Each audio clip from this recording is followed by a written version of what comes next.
Oriental higher secondary school Mirzapur અમદાવાદની YouTube ચેનલમાં આપ સૌનું સ્વાગત છે. વિદ્યાર્થી મિત્રો, યુટ્યુબ ચેનલને સબસ્ક્રાઈબ કરો, વિડીયોને લાઈક કરો અને શેર કરો.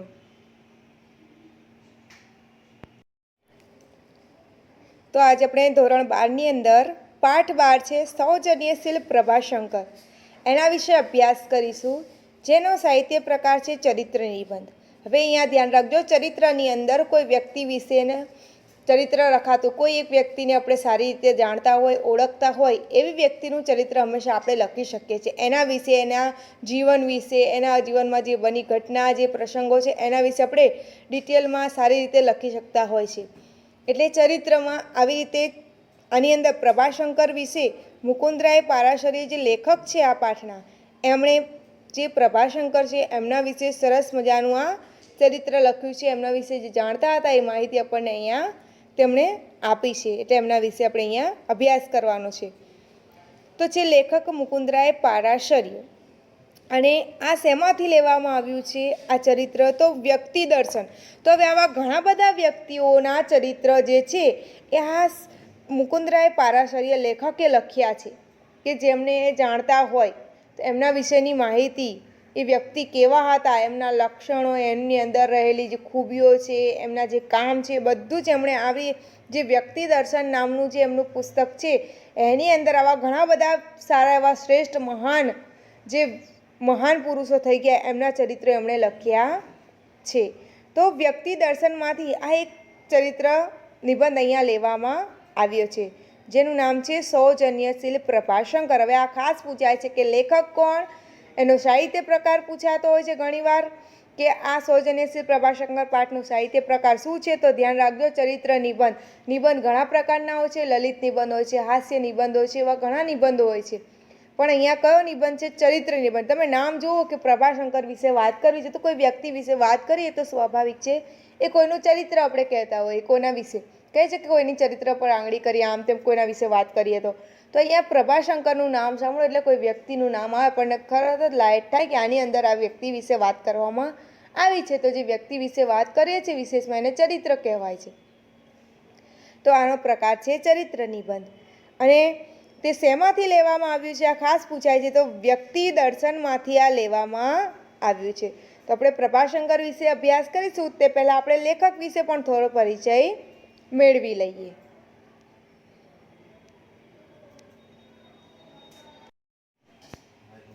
સૌથી પહેલાં તો આ પાઠમાં એ પણ ધ્યાન રાખવાનું છે કે આ નિબંધ છે. હવે જે નિબંધ પ્રકારના જે પાઠો છે એના અંદરથી વધારે પ્રમાણમાં પ્રશ્નોના જવાબ પૂછાવાની શક્યતા રહે છે. જેટલો લાંબો પાઠ એટલા અંદરથી ટૂંકા પ્રશ્ન અને મોટા લાંબા પ્રશ્ન પણ ઘણા બધા નીકળી શકે છે.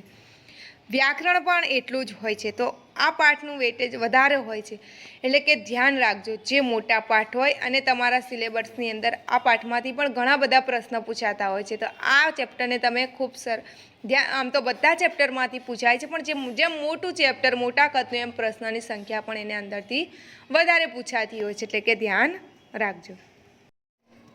તો લેખક વિશે આપણે પરિચય મેળવીએ તો લેખક છે મુકુંદરાય પારાશરીય. તેમનો જન્મ 1914માં થયો હતો અને અવસાન છે 1985માં થયું હતું. તો હવે એમના વિશે વાત કરીએ તો એમની જે કૃતિઓ છે, ક્યાં એમનો જન્મ થયો એ જોઈએ આપણે. સૂક્ષ્મ સાહિત્ય સૂજ અને સૌંદર્યલક્ષી કાવ્યધારાના કવિ, એટલે કે સૂક્ષ્મ એટલે કે ઝીણવટ ભરી બધી જ વસ્તુઓને તે આવરી લેતા હતા એમના સાહિત્યની અંદર. સૌંદર્યલક્ષી હોય બધી જ વસ્તુઓને તેમની કવિતામાં જોવા મળતી. કવિ શ્રી મુકુંદરાય પારાશરીયનો જન્મ મોરબીમાં થયો હતો. તેમણે પ્રાથમિક શિક્ષણ કે કોટડા, સાંગાણીમાં તેમજ માધ્યમિકને ઉચ્ચ શિક્ષણ અનુક્રમે રાજકોટ તેમજ ભાવનગરમાં લીધું હતું. આર્યન પ્રબોધ ભટ્ટ સાથે સંસ્કૃતિ એટલે એમની આ જે છે કાવ્ય સંગ્રહોના નામ છે. ભદ્રા, આ બંને કાવ્ય છે. આર્યન, સંસ્કૃતિ અને ભદ્રા, આ ત્રણેય કાવ્ય સંગ્રહ છે. ફૂલ ફાગળના ગીત સંગ્રહ છે. દીપમાલા મુક્તક સંગ્રહ છે.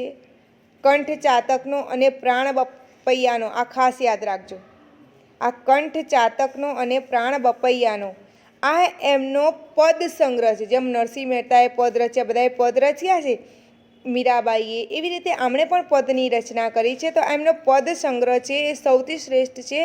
એને કહે છે કે કંટક ચાતકનો અને બાપ એટલે કે પ્રાણ બપૈયાનો એને ગુજરાતી સાહિત્યમાં જે એવોર્ડ અપાય છે એની અંદર ગુજરાતી સાહિત્ય પરિષદનું સત્યકથા એક નામનો એમને પરિષદનો એવોર્ડ મળેલો છે.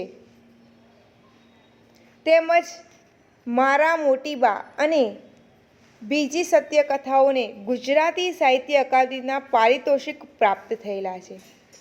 ગુજરાતી સાહિત્ય અકાદમી તરફથી, ગુજરાતી સાહિત્ય પરિષદ તરફથી જે એવોર્ડ અપાય છે એ બંને એમને પ્રાપ્ત થયા છે. કઈ કૃતિઓ માટે?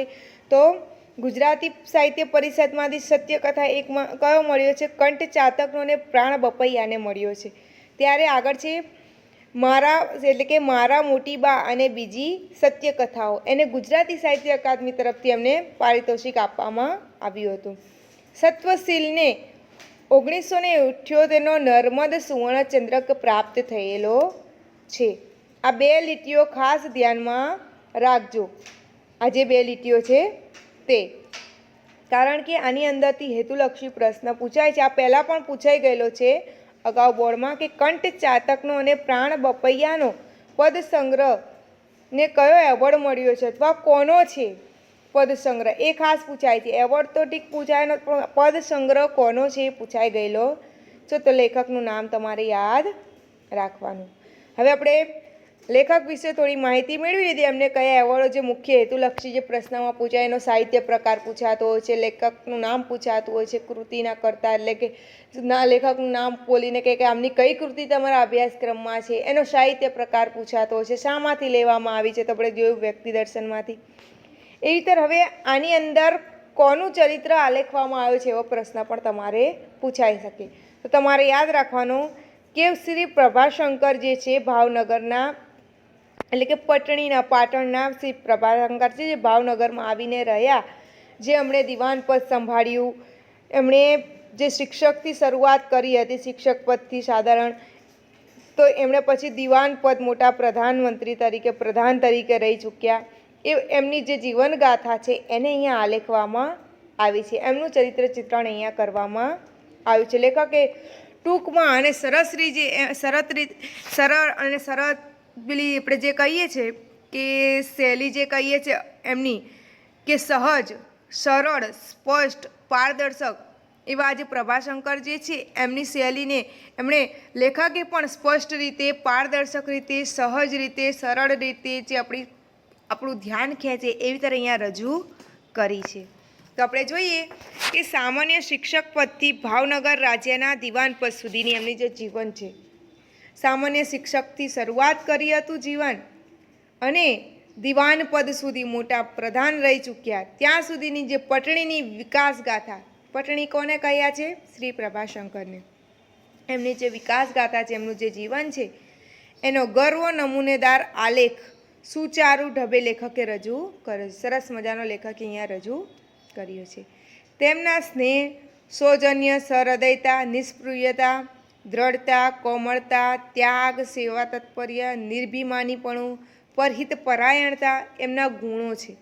એમના અંદર રહેલા કયા કયા ગુણો છે તમને બે વાક્યની અંદર, એક વાક્યની અંદર પ્રશ્ન પૂછાય છે કે પ્રભાશંકરના કયા કયા ગુણો હતા એમની અંદર, કેવા ગુણો હતા એમના અંદર.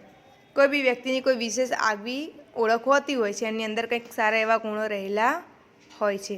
હવે પહેલાં તો સૌજન્યશીલ પ્રભાશંકર જે ટાઇટલ છે એના વિશે જોઈએ. તો સૌજન્ય એટલે કે સારા એવા ભલમનસાઈ, ભલા માણસ, એવા ભલા માણસ છે આ પ્રભાશંકર. હવે અહીંયા 3 પેઢી સુધીની વાત છે કે પ્રભાશંકરે જે કામ સંભાળ્યું 3 પેઢીને, એમાં સૌથી પહેલાં તખ્તસિંહજી ગોહિલ છે, એમના ત્યાં એ દિવાન પદે રહ્યા. તખ્તસિંહજી ગોહિલ, પછી છે ભાવસિંહજી ગોહિલ, પછી છે કૃષ્ણકુમારસિંહ. હવે આ ત્રણેયનો સંબંધ જોઈએ તો તખ્તસિંહજી ગોહિલ છે એ ભાવસિંહજી ગોહિલના પિતા છે. એટલે તખ્તસિંહજી ગોહિલ મૃત્યુ પામે છે તો ભાવસિંહજી ગાદીએ આવે છે અને ભાવસિંહજીના ત્યાં પછી કૃષ્ણકુમારનો જન્મ થાય છે. એટલે કે આવી રીતે 3 પેઢીઓને જે સંભાળી પ્રભાશંકરે અને એ શિક્ષકથી શરૂઆત કરીને ક્યાંથી ક્યાં પહોંચ્યા એના વિશે આજે આપણે અભ્યાસ કરીએ. તો આપણે જોઈએ કે સૌરાષ્ટ્રમાં મોરબી ગામમાં ગરીબ બ્રાહ્મણ કુટુંબમાં જન્મી. હવે અહીંયા શ્રી પ્રભાશંકર વિશેનો પરિચય છે કે ક્યાં એમનો જન્મ થયો હતો. સૌરાષ્ટ્રમાં મોરબી ગામમાં થયો હતો, ગરીબ બ્રાહ્મણ કુટુંબની અંદર. મેટ્રિક સુધીનો અભ્યાસ કરી. મેટ્રિક એટલે કે 10 આપણે કહીએ છીએ, ધોરણ 10 સુધીનો. સામાન્ય શિક્ષક પદ્ધતિ પ્રારંભ કરી. સામાન્ય શિક્ષક હતા, ત્યાંથી એમણે શરૂઆત કરી શિક્ષક તરીકેથી. ભાવનગર રાજ્યના દિવાન પદ તથા પછી આગળ વધીને ભાવનગર રાજ્યના દિવાન પદ એટલે આપણે જોયું કે રાજા મહારાજાઓના ત્યાં એ પ્રધાન તરીકે દિવાન તરીકે રહ્યા. એડમિનિસ્ટ્રેટર. હવે આ એડમિનિસ્ટ્રેટર અને એનો શબ્દનો અર્થ આપણે જોઈએ, અમુક ઇંગ્લિશ શબ્દો આપેલા છે, એટલે કે વહીવટકર્તા તરીકે રહ્યા. દિવાન પદ પ્રધાન તરીકેનો વહીવટ એમણે સંભાળ્યો. હિંદના દેશી રાજ્યના માનવવંતા સલાહકાર. હિંદ એટલે કે હિન્દુસ્તાન અને દેશ એટલે કે રજવાડાઓ, રાજા મહારાજાઓના જે રાજ્યો હતા. માનવવંત એટલે કે લોકોને સારી એવી સલાહ આપનારા સલાહકાર તરીકે તેમણે કામ કર્યું. બ્રિટિશ સલ્તનતનો પરમ વિશ્વાસ મેળવી ઇન્ડિયા કાઉન્સિલ તથા લીગ ઓફ નેશન્સમાં સ્થાન મેળવ્યું હતું. હવે કહે છે કે બ્રિટિશ સલ્તનત જે ચાલતી હતી, આપણે જોઈએ છીએ કે પહેલાં બ્રિટિશરોનું રાજ હતું.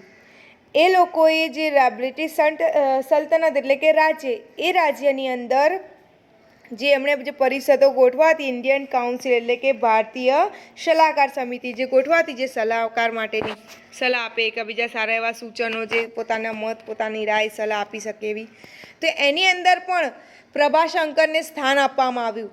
કોઈને બ્રિટિશરો બોલાવતા ને, પણ પ્રભાશંકરને એમણે એમના કાઉન્સિલની અંદર, ઇન્ડિયન કાઉન્સિલ લીગ ઓફ એટલે કે નેશન્સમાં પણ, એટલે કે ઇન્ટરનેશનલ જે અંદર કહેવાય છે કે રાષ્ટ્રીય સંઘ, એની અંદર પણ તેમને સ્થાન આપવામાં આવ્યું હતું. એટલે કે એવા ઉચ્ચ કોટીના સલાહકાર તરીકે તે સાબિત થયા અને લોકોને એવી સારી સલાહ આપતા હતા ને સારા રસ્તે એવા માર્ગે લઈ જતા હતા. કે છે કે અને દેશના સ્વાતંત્ર્ય માટે પૂજ્ય ગાંધીજી અંગત મિત્ર રહી કાર્ય કરનારા. હવે ગાંધીજી જેવા પણ જે મોટા નેતાઓ છે, જે એ પણ એમની પાસેથી સલાહ મેળવતા હતા, એવા એ સલાહકાર હતા કે એમની સલાહ ઘણા બધા લોકો લેતા હતા.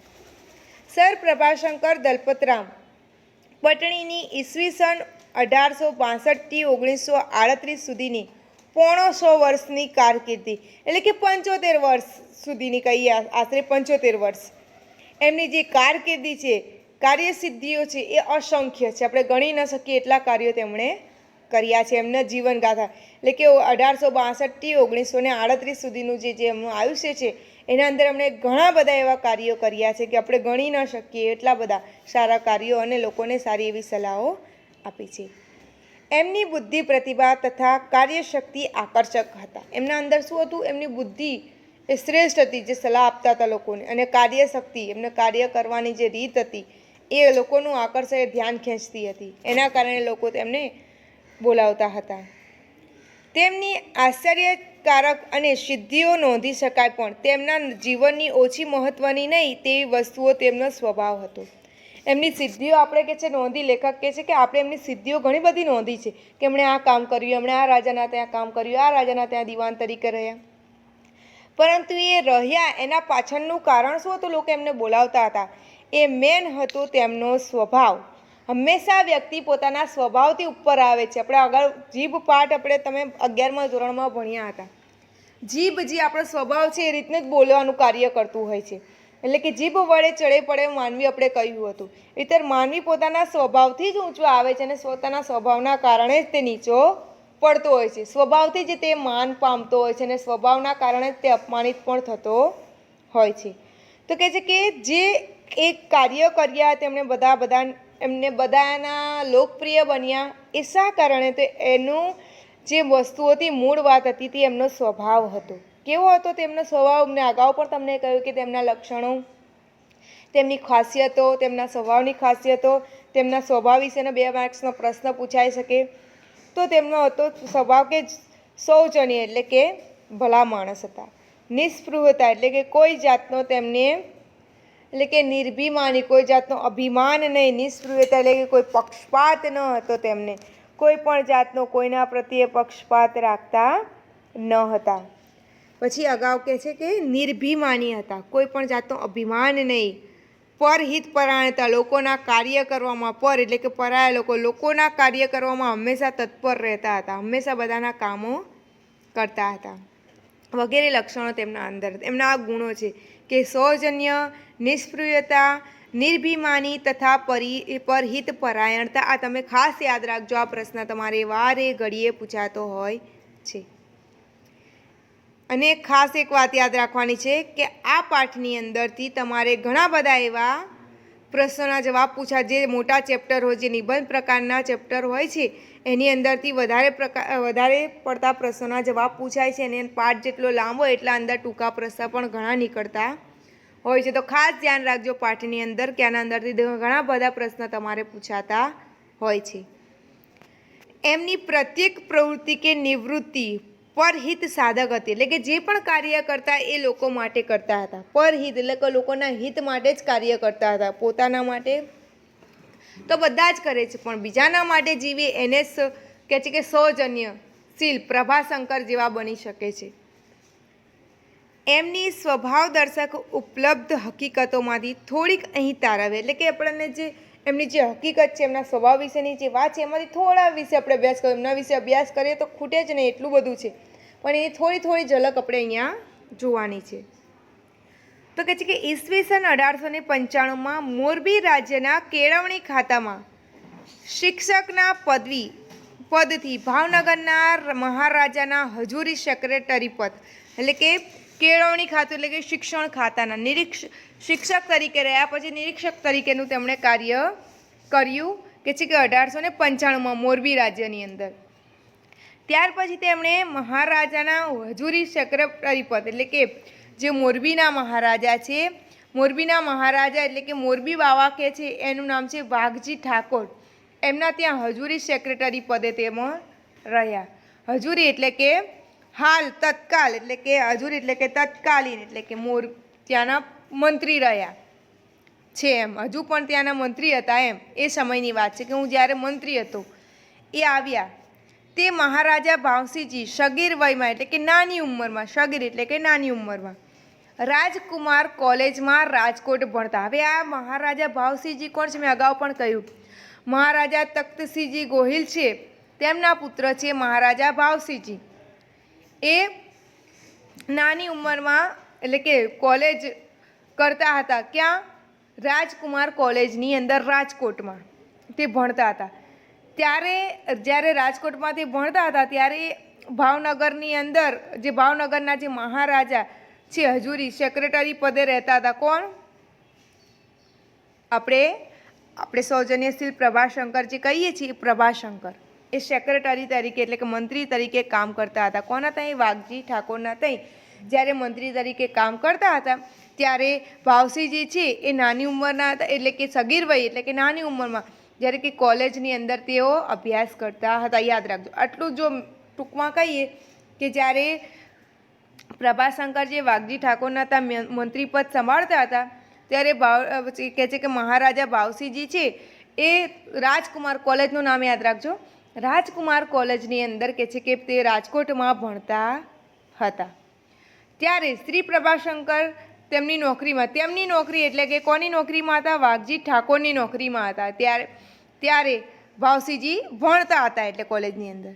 ત્યારથી ભાવસિંહજીને શ્રી પ્રભાશંકર પ્રત્યે આદરમાન હતું. હવે તમને કન્ફ્યુઝન લાગતી હોય તો આપણે દૂર કરીએ. ટૂંકમાં કહીએ કે જ્યારે આ ભાવસિંહજી જે એ રાજકુમાર કોલેજની અંદર રાજકોટમાં ભણતા હતા ત્યારે તે સમયમાં જે ભાવનગરના મહારાજાના જે સેક્રેટરી હતા, ભાવનગરના મહારાજા કોણ? વાઘજી ઠાકોર. એમના સેક્રેટરી એટલે કે મંત્રી તરીકે ત્યારે પ્રભાશંકર કામ કરતા હતા. એ સમયની વાત છે કે જ્યારે હું ભણતો હતો કે છે કે ભાવસિંહજી કે છે ત્યારે આ જે છે પ્રભાશંકર એ વાઘજી ઠાકોરના મંત્રી હતા. એટલે મહારાજ તખ્તસિંહજીનું દેવ થયું. હવે અહીંયા એક વસ્તુ આપણે જોવાની રહી કે ત્યારથી ભાવસિંહજીને પ્રભાશંકર પ્રત્યે આદરમાન હતું. આદરમાન એટલે કે માન. જ્યારે ભણતા હતા ત્યારથી જે પ્રભાશંકરને ખૂબ એવું આદરમાન આપતા હતા, એમને ખૂબ માનતા હતા. કેમ કે એ ત્યારે એમના ત્યાં નહોતા, પણ તો પણ એમને ખૂબ આદરમાન અને ખૂબ માનતા હતા, એવા મહાન સલાહકાર હતા. ત્યારે એ ભાવનગરના વાઘજી ઠાકોરના ત્યાં હતા પ્રભાશંકર. પણ એટલા જ સમયની અંદર કહે છે કે શું બને છે, એટલે મહારાજા તખ્તસિંહજી દેવ થયા. દેવ થવું અહીંયા રૂઢિપ્રયોગ છે, એટલે કે મૃત્યુ પામવું. એટલે કે તખ્તસિંહજી ગોહિલનું મૃત્યુ થાય છે ત્યારે કહે છે કે ભાવસિંહજીને તાર કરીને, તાર એટલે કે ટપાલ કરવી. આપણે પહેલાંના સમયમાં મોબાઈલનો યંત્રને નહોતા, તેના કારણે તાર ટપાલની સેવાઓ ચાલતી હતી. એટલે કે કાગળ લખ્યો તાર એટલે કે કરીને પટણીને, એટલે કે પટણી કોને કહ્યા છે યાદ રાખજો, પટણી કોને કહ્યા છે? પ્રભાશંકરને. પટણીને મોરબીથી તેડાવ્યા. મોરબીથી તેડાવ્યા એટલે કે બોલાવ્યા શ્રી પ્રભાશંકરે લખ્યું. હવે ખાસ ધ્યાન રાખજો, જો જ્યારે પ્રભાશંકર જે છે વાઘજી ઠાકોરના ત્યાં મંત્રી પદે હતા ત્યારે ભાવસિંહજી કોલેજમાં અભ્યાસ કરતા હતા. જ્યારે કોલેજમાં અભ્યાસ કરતા હતા એ સમય દરમિયાન તખ્તસિંહજી ગોહિલ એટલે કે એમના પિતાનું મૃત્યુ થાય છે ભાવસિંહજી. તો ત્યારે એ મૃત્યુ થાય છે તો આપણે પહેલાં પણ જોયું કે પ્રભાશંકરને ખૂબ એ માનતા હતા ભાવસિંહજી ગોહિલ. તો એમના પિતા મૃત્યુ પામે છે એટલે તરત જ તે પટણી એટલે કે મોરબીથી પેલા પ્રભાશંકરને તરત બોલાવે છે, કે છે તાર લખે છે કે પ્રભાશંકરને કહે છે કે મારી પાસે તમે આવી જાઓ, કે અમારા ત્યાં દિવાન પદ તમે સંભાળો. ત્યારે શ્રી પ્રભાશંકર શું ખૂબ સરસ મજાનો જવાબ લખે છે કે આનો પ્રત્યુત્તર શું આપીએ, પ્રશ્ન તમને પૂછાય છે કે ભાવસિંહજીના તારનો પ્રભાશંકરે પ્રત્યુત્તર એટલે કે સામો જવાબ શું આપ્યો, આ ખાસ પૂછાય છે કે હું મોરબી બાવાનો નોકર છું. હવે મોરબી બાવા કોને કહે છે? વાઘજી ઠાકોર, જે મોરબીના રાજા છે. યાદ રાખજો, એમને મોરબી બાવા તરીકે ઓળખતા હતા. તો કહે છે કે હું મોરબી બાવાનો નોકર છું, એટલે કે હું એમની ત્યાં કામ કરું છું. મને તેઓ સારી રીતે રાખે છે કે છે, એટલે નિષ્કારણ એટલે કે કારણ વગર, એટલે કે છે કોઈ કારણ વગર મારાથી એમની નોકરી છોડાય નહીં. હું એમના ત્યાં કામ કરું છું, ખુશ છું ને એ પણ મને સારી રીતે રાખે છે. અને એવું કોઈક વાંક નથી એમનો કે હું એમના ત્યાંથી નોકરી છોડી દઉં, કે મારો એવો કોઈ વાંક નથી કે મને અહીંથી એ લોકો છૂટો કરે કે છે, મારાથી છોડાય નહીં. તો જવાબમાં આટલું લખવાનું કે કયો પ્રત્યુત્તર આપ્યો કે હું મોરબી બાવાનો નોકર છું, મને તેઓ સારી રીતે રાખે છે, એટલે નિષ્કારણ એટલે કે કોઈ કારણ વગર તેમની નોકરી મારાથી છોડાય નહીં. આ પરથી શ્રી ભાવજીસિંહ એટલે કે ભાવસિંહજી છે એ મોરબીના વાઘજી ઠાકોરને લખી મંજૂરી મેળવે છે. પ્રભાશંકરે તો ના કહ્યું ત્યારે શું કરે છે ભાવસિંહજી? ડાયરેક્ટ મોરબીના જે રાજા છે વાઘજીસિંહ ઠાકોરને ડાયરેક્ટ એમણે પત્ર લખી દે છે અને મંજૂરી મેળવે છે કે તમે મારી પાસે આ પ્રભાશંકરને મોકલી આપો. પ્રભાશંકરને બોલાવ્યા. પ્રભાશંકર એ મહારાજા જાહેરમાં પણ શ્રી પ્રભાશંકર માટે આદરમાન બતાવતા હતા. હવે સ્વાભાવિક છે કે રાજા મૃત્યુ પામે તો એમનો દીકરો ગાદી પર બેઠે છે. તખ્તસિંહજી મૃત્યુ પામ્યા તો જ્યારે ભાવસિંહજી તો નાની ઉંમરના હતા અને કોલેજ હજુ એમની ચાલુ હતી, તો એ બધાને એવું લાગ્યું કે આ પ્રભાશંકરને મહારાજાએ બોલાવે, એટલે કે ભાવસિંહજી હવે અહીંયા બોલાવ્યા તો કદાચ એમને કહે છે કે બહુ માન સન્માન પણ આપે છે કે ભાવસિંહજી પ્રભાશંકરને. તો લોકોને એમ લાગ્યું કે એમને રાજા બનાવી દેશે કે ભાવનગરના. એટલે લોકોને અમુક જોઈએ છે આપણે ખારવા લોકો હોય છે, અમુકથી જોયું જતું નથી, ઈર્ષા દર્શાવતા હતા લોકો. તો ખાસ ધ્યાન રાખજો કે મહારાજા જાહેરમાં પણ, હવે કે જાહેરમાં એટલે કયા મહારાજા? ભાવસિંહજી. એમને આદર તો આપતા જ હતા પણ બધાની સામે પણ એમનું ખૂબ માન સન્માન કરતા હતા, આદર આપતા હતા પોતે રાજા થઈને પ્રભાશંકરને. તો લોકોને શું થયું? આદર માન બતાવતા. તેથી મશ્કરીમાં તેમજ અન્યથા આજકાલમાં મહારાજા તેમને દિવાન પદું આપશે એવી લોકવાયકા ચાલેલી. લોકવાયકા એટલે લોકોમાં ચર્ચા ફેલાઈ ગઈ કે રાજા અમને બહુ માન સન્માન આપે છે, તો ચોક્કસ આ પ્રભાશંકરને અહીંયા બોલાવ્યા ભાવનગર કે ભાવસિંહજીએ, તો ચોક્કસ એમને અહીંયા ગાદી પર બેઠાડી દેશે કે છે. લોકવાયકા એટલે કે લોકોમાં વાતચીત થવી. તદ્દન નવી નોકરીમાં આવી સત્તાપદ વધતા પ્રભાશંકરનું ખૂન કરાવવાના પ્રયત્ન પણ થયેલા. તો લોકો ઘણા પહેલાંથી વર્ષોથી લોકો ત્યાં રહેતા હતા, તો કે અમે અહીંયા ઘણા વર્ષોથી રહીએ છીએ, ઘણા વર્ષોથી સેવા કરી, દિવાન પદ સંભાળ્યું હતું, પણ છતાં પણ અમને ગાદી પર ન બેસાડતા કે છે આજકાલના આવેલા, એમ કહેવાય છે, આપણે કહીએ છીએ આપણી ભાષા કે નવી જ નોકરીમાં આવેલા અને સત્તા ધરાવતા આટલી મોટી સત્તા એમને આપી દેશે એવું લોકોને થયું, તો લોકોએ એમને ખૂન કરવાના કાવતરા રચ્યા. ઈર્ષા થઈ કે અમે આટલા વર્ષોથી કામ કરીએ છીએ કે અમને કોઈને ના સોંપ્યું ને આ નવા આવેલા અમને સોંપી દેશે, તો એમને ખૂન કરવા, એમને મારી નાખવાના જે કાવતરા રચાયા, એના પ્રયત્ન થયા. એવા એક પ્રયત્નમાં પોતે પકડેલા, હવે પોતે પકડેલા એટલે કે પ્રભાશંકરે પોતે પકડેલા મારાને, મારો એટલે કે મારનાર, જે વ્યક્તિ મારવા આવ્યો હતો તેને મારો કહ્યો છે. મારાને, જે વ્યક્તિ મારવા આવે છે એને મારો કહેવાય છે. એટલે કે જે પ્રભાશંકરને મારવા આવેલો એ વ્યક્તિ માટે વપરાયો છે મારાને એ શબ્દ. એટલે કે એવા એક પ્રયત્નમાં, એટલે કે એમને મારવા માટે જે પ્રયત્ન થયો એમાં પ્રભાશંકર પોતે એક વ્યક્તિને પકડી લીધો કે જે એમને મારવા આવેલો હતો. ક્ષમા આપી પાછો, એટલે કે મારવા આવી અને ક્ષમા આપી પાછો વાળ્યો અને વાત દાબી દીધી. સમજો, એમને મારવા આવી વ્યક્તિને એમણે પકડ્યો પણ એને માફી આપી દીધી, એને માફ કર્યો અને ત્યાંથી એને પાછો વાળ્યો, એટલે કે એને છોડી દીધો અને ત્યાંથી એને જવા દીધો અને વાત દાબી દીધી. વાત દાબી દેવી રૂઢિપ્રયોગ છે, એટલે કે વાતને છુપાવી દેવી, વાત પતાવી દેવી, એટલે કે એ વાતને ત્યાં જ છુપાવી દીધી કે મને મારવા આવ્યા હતા કે આમ થયું તો કોઈ મોટું ઇસ્યુ બનાવ્યો નહીં. તે પછી એ પ્રયત્ન બંધ થયા, એટલે કે ત્યાર પછી લોકો સમજ્યા કે ના આ તો બહુ ઉદાર દિલના માણસ છે, આ માણસની અંદર જરા પણ કપટ નથી. તો એ પ્રયત્ન બંધ થઈ ગયા, લોકોએ એમને મારવાના કાવતરા બંધ કરી દીધા. એ બનાવ પછી શ્રી પ્રભાશંકરે એક મુક્તક વડે પ્રાર્થના કરી. હવે ખાસ ધ્યાન રાખજો કે અહીંયા પ્રશ્ન પૂછાય છે કે શ્રી પ્રભાશંકરે કઈ પ્રાર્થના કરી, એવો પ્રશ્ન તમને પૂછાય. મુક્તક વડે કઈ પ્રાર્થના કરી, તો અહીંયા આ તમારે જે મુક્તક છે એ લખવું પડે. તો સી પ્રાર્થના કરે છે જોઈએ આપણે મુક્તકમાં. મારી આખી અવની પરની જિંદગાની વિશે મેં રાખી હોય મુજ રીપુ પરે દ્રષ્ટિ જે રીતની મેં, તેવી એ જો મુજ ઉપર તું રાખશે શ્રી મુરારી, તોય મારો એટલે કે અરુણી થઈને પાડ માનીશ ભારી, તોય તારો અરુણી થઈને પાડ માનીશ ભારી. હવે ખાસ ધ્યાન રાખજો, મારી આખી અવની, અવની એટલે કે પૃથ્વી, ધરતી, ધરા સમાનાર્થી શબ્દમાં પૂછાઈ શકે છે. અવની એટલે પૃથ્વી, ધરતી, ધરા. શું કહે છે કે જેવી રીતે મેં આખી પૃથ્વી પર જીવન જીવ્યું, મેં જેટલું જીવન જીવ્યું અને જીવીશ એના અંદર મેં મારી અવની એટલે કે ધરતી ઉપર રાખી હોય મુજ રીપુ, રીપુ એટલે કે દુશ્મન, વેરી, શત્રુ, આ સમાનાર્થીમાં પૂછાઈ શકે, બે સમાનાર્થી આવ્યા, અવની, ધરતી, પૃથ્વી, ધરા, રીપુ, શત્રુ, દુશ્મન. યાદ રાખજો, વેરી આ એના સમાનાર્થી શબ્દ છે.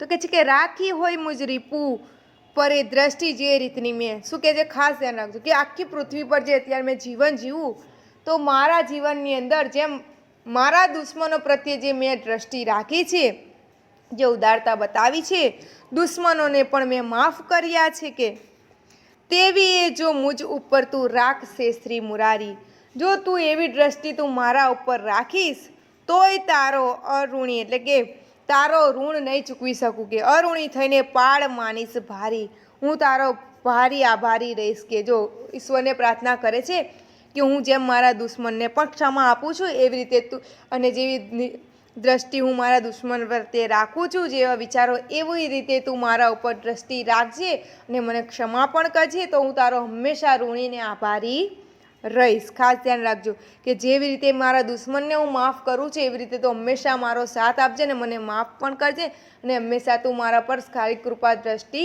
રાખજે. એ પ્રાર્થના અહીંયા એમણે કરી છે. તો આપણે હવે અહીંયા સુધીનો આ પાઠ રાખીશું. અગાઉના વિડીયોની અંદર આગળના ચેપ્ટર વિશે એટલે કે આગળ ચેપ્ટર વિશે આપણે ચર્ચા કરીશું.